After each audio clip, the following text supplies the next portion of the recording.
Hello বন্ধুরা, কচু চাষ করার জন্য প্রথমে আপনার জমিকে ভালোভাবে চাষ করে নিতে হবে। তারপর এমন ছোট ছোট নালা তৈরি করে নিতে হবে বীজ রোপণ করার জন্যে।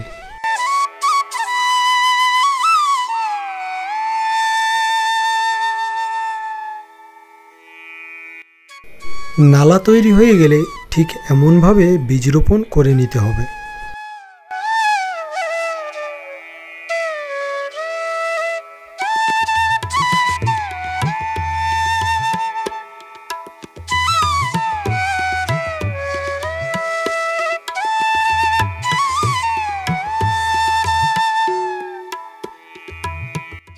তারপর কোদালের সাহায্যে বীজগুলোকে ঠিক এইভাবে ঢেকে নিতে হবে।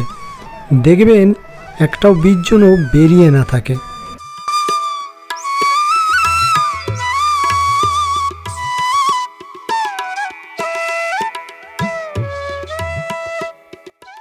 বন্ধুরা, বীজের আকার আকৃতিটা একবার দেখে নিন।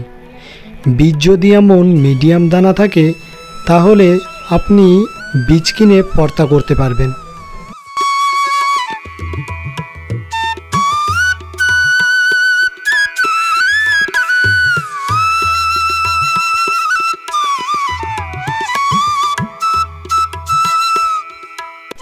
তারপর সব কিছু হয়ে গেলে আপনার জমিতে ঠিক এমনভাবে জল দিয়ে দিন। দেখবেন কিছুদিনের মধ্যে আপনার গাছ খুব সুন্দরভাবে বেরিয়ে যাবে।